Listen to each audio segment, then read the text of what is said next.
ഇന്നത്തെ CNS ദേവി ഫാമിലിയിലേക്ക് എല്ലാവർക്കും സ്വാഗതം. നമ്മൾ എല്ലാവരും കണ്ടു. ഇപ്പോൾ ദീപക് എന്ന് പറയുന്ന ആൾ ആത്മഹത്യ ചെയ്തതും സ്ത്രീനെ ജയിലിലടച്ചതും എല്ലാം കണ്ടു. ഇപ്പോൾ ഒരു വിഭാഗം ആളുകൾ വിചാരിക്കുന്നുണ്ടാവും, ഇനി ബസ്സിൽ കയറിയാൽ ഞങ്ങൾക്ക് എന്തും ആവാം, പെണ്ണുങ്ങൾ പേടിച്ചിട്ട് പ്രതികരിക്കില്ല. വീഡിയോ എടുത്തതിനെ സംബന്ധിച്ച് ആകെ പേടിച്ചിട്ടാവും എല്ലാവരും ഇരിക്കുന്നത് എന്നുള്ളത് ഒരു വിഭാഗം ആണുങ്ങൾ ചിന്തിക്കുന്നുണ്ടാവും. എല്ലാ ആണുങ്ങളെയും ഞാൻ പറയുന്നില്ല കേട്ടോ, അതൊരിക്കലും ഞാൻ പറയില്ല. എല്ലാ ആണുങ്ങളും ഒരുമാതിരിയാണെന്ന് ഞാൻ പറയുന്നില്ല. 10% ആണുങ്ങൾ ബസ്സിൽ കയറിയ ഇതൊരു അവസരമായിട്ട് എടുക്കുന്ന ആളുകളുണ്ട്. ഇല്ലയെന്ന് നമ്മൾ പറഞ്ഞിട്ടുണ്ടെങ്കിൽ അത് വലിയൊരു കള്ളത്തരാവും. കാരണം എത്രയോ ആളുകൾക്ക് അനുഭവമുണ്ട്. ഞാനൊരു പ്രാവശ്യം ബസ്സിൽ കയറിയിട്ട് ഞാനും എൻ്റെ ആങ്ങളെയും ആങ്ങളുടെ വൈഫും എല്ലാവരും ഉണ്ട്. ചേച്ചിയുടെ വീട്ടിലേക്ക് പോവുകയാണ്. അപ്പോൾ അവർ ഫ്രണ്ടിലാണ് ഇരിക്കുന്നത്, ഞാൻ ബാക്കിലാണ് ഇരിക്കുന്നത്. അപ്പോൾ അതിൽ ബസ്സിൽ കുറേ തിരക്ക് വന്നു എന്ന് പറഞ്ഞാൽ കുറേ പിള്ളേർ കയറിയപ്പോൾ കുറേ തിരക്കായപ്പോൾ ഒരു പെൺകുട്ടി നിന്നിട്ട് ഇങ്ങനെ, അപ്പോൾ ഞാൻ അങ്ങനെ നോക്കുമ്പോൾ ഒരു പെൺകുട്ടി നിന്നിട്ട് ഭയങ്കര അസ്വസ്ഥത കാണിക്കുന്നുണ്ട്. അപ്പോൾ എന്താ സംഭവം എന്ന് ഞാൻ നോക്കുമ്പോൾ എന്താ, ബാക്കിൽ നിൽക്കുന്ന ഒരു പ്രായമായ ആൾ, നല്ല പ്രായമായ ആളാണ്. അയാൾ ഈ കുട്ടിയുടെ ബ്രസ്റ്റിന് പിടിക്കുന്നുണ്ട് ഇടയ്ക്ക്. അപ്പോൾ ഈ കുട്ടി ഇങ്ങനെ കിടന്ന് ഇങ്ങനെ ഞെളിയൊക്കെ ചെയ്യുന്നുണ്ട് നിന്നിട്ട്. അപ്പോൾ പിന്നെയും ഇത് പിടിക്കാൻ നോക്കിയല്ല, പിന്നെ പെട്ടെന്ന് ഇത് ഇങ്ങോട്ട് ബസ്സൊന്നും ഇങ്ങോട്ട് ഇളകിയപ്പോൾ ഇയാൾ ശരിക്കും കയറി പിടിച്ചപ്പോൾ ഈ കുട്ടി ഒന്നും മിണ്ടുന്നില്ല, കുട്ടി പേടിച്ചിട്ടാണോ ഒന്നും മിണ്ടാത്തേ. അപ്പം ഞാൻ ഇയാളെ അങ്ങോട്ട് അയാളുടെ ഷർട്ട് ഇങ്ങോട്ട് പിടിച്ചിട്ട് ഞാൻ ചോദിച്ചു, എന്തോടോ താൻ ചോദിച്ചു. എന്താ താൻ കാണിച്ചത്? ആ പെൺകുട്ടി ഒന്നും മിണ്ടുന്നില്ല വെച്ചിട്ട് താൻ തോന്നിയാസം കാണിക്കുകയാണോ ചോദിച്ചു. അപ്പോൾ അയാൾ എടുത്ത വഴിക്ക് എന്താ പറഞ്ഞത് ചോദിച്ചാൽ, വീഴാൻ പോയപ്പോൾ കയറി പിടിച്ചതാണ്. പക്ഷേ ഇതിൻ്റെ മുന്നേ അയാൾ പിടിച്ചു കേട്ടോ, വീഴാൻ പോയപ്പോൾ പിടിച്ചതല്ല അത്. അപ്പം ഞാൻ പറഞ്ഞു, വീഴാൻ പോകുമ്പോൾ അവിടെയാണോ കയറി പിടിക്കുക താൻ? അങ്ങനെ വീഴേണ്ടമാതിരിയുള്ള ബസ്സൊന്നും ഇല്ലല്ലോ ഇപ്പോൾ ഇത്, താൻ എന്ത് പണിയാണ് കാണിച്ചു ചോദിച്ചു. തെണ്ടിത്തരം ചെയ്യുമൊന്നുമില്ലെങ്കിൽ താൻ ഇത്രയും പ്രായമായില്ലടോ എന്ന് ചോദിച്ചു അയാളോട്. അപ്പോൾ അയാൾ ആ പിറ്റത്തെ സ്റ്റോപ്പിൽ ബസ് നിർത്തിയപ്പോൾ അയാൾ അതിൽ ഇറങ്ങിപ്പോയി. ഞാൻ ആ കുട്ടീനെ 4 ചീത്ത പറഞ്ഞു.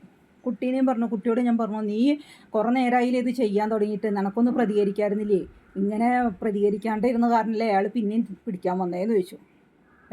അപ്പം നമ്മൾ മൊബൈലിൽ ഫോട്ടോ എടുക്കാൻ നിൽക്കാതെ കണ്ടേ നമ്മൾ അപ്പപ്പം പ്രതികരിക്കുക. നമുക്ക് എന്ത് സംഭവം ഉണ്ടാവുമെന്ന് വെച്ചാൽ നമ്മൾ അപ്പപ്പം പ്രതികരിക്കുക. നമ്മളെ സംരക്ഷിക്കാൻ നമ്മളെ ഉണ്ടാവും. അല്ലാണ്ട് നമ്മളത് പറഞ്ഞുകൊണ്ട് സമൂഹത്തിൽ എന്ത് തോന്നും, ബസ്സിൽ യാത്ര ചെയ്യുന്ന ആൾക്കാർക്ക് എന്ത് തോന്നും, അതൊന്നും നമ്മൾ നോക്കേണ്ട കാര്യമില്ല.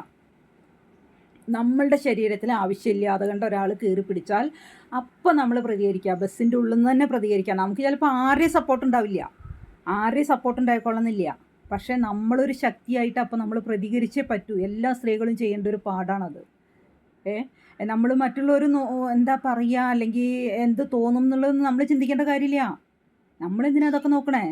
നമ്മൾ അവരുടെ ചിലവിലല്ലല്ലോ ജീവിക്കുന്നത്, നമ്മൾ പണിയെടുത്തിട്ടാണ് നമ്മൾ ജീവിക്കുന്നത്. അപ്പോൾ നമുക്ക് ഇഷ്ടമല്ലാത്തൊരു കാര്യം ഒരാൾ ചെയ്താൽ ഉടനെ അടി പ്രതികരിക്കുക. അതാ ഞാൻ പറഞ്ഞേ, ഇപ്പം ഇങ്ങനെ ഒരു കേസ് വന്ന കാരണം ഒരു വിഭാഗം ആളുകൾ വിചാരിക്കേണ്ടതും ഇതന്നെ പണി എന്നുള്ള ആൾക്കാരുണ്ടാവും. ആ ആണുങ്ങൾ വിചാരിക്കുന്നുണ്ടാവും ഇതൊരു തരാണല്ലോ, ഇനിയിപ്പോൾ പെണ്ണുങ്ങളൊന്നും പ്രതികരിക്കില്ല എന്നുള്ള ചിന്തിക്കുന്നുണ്ടാവും. പക്ഷെ ആ ചിന്ത വെറുതെ കേട്ടോ. പ്രതികരിക്കേണ്ടടുത്ത് സ്ത്രീകളെ നിങ്ങൾ പ്രതികരിക്കുക. നമ്മൾ പ്രതികരിക്കേണ്ടടുത്ത് പ്രതികരിച്ചാൽ നമ്മളെ ആരും ഒന്നും ചെയ്യില്ല. അല്ലാണ്ടപ്പോൾ ആ പെൺകുട്ടി കാട്ടിയ മാതിരി റീച്ച് കിട്ടാൻ വേണ്ടി വീഡിയോ പിടിക്കാനോ നമ്മൾ നിന്ന് കൊടുക്കാനോ അതൊക്കെ ചെറ്റത്തരാണ്. അങ്ങനെയൊന്നും ചെയ്യരുത്. ആ കുട്ടി ഇപ്പോൾ അങ്ങനെ ചെയ്തതാണോ എന്ന് നമുക്ക് ശരിക്കും വ്യക്തമല്ല.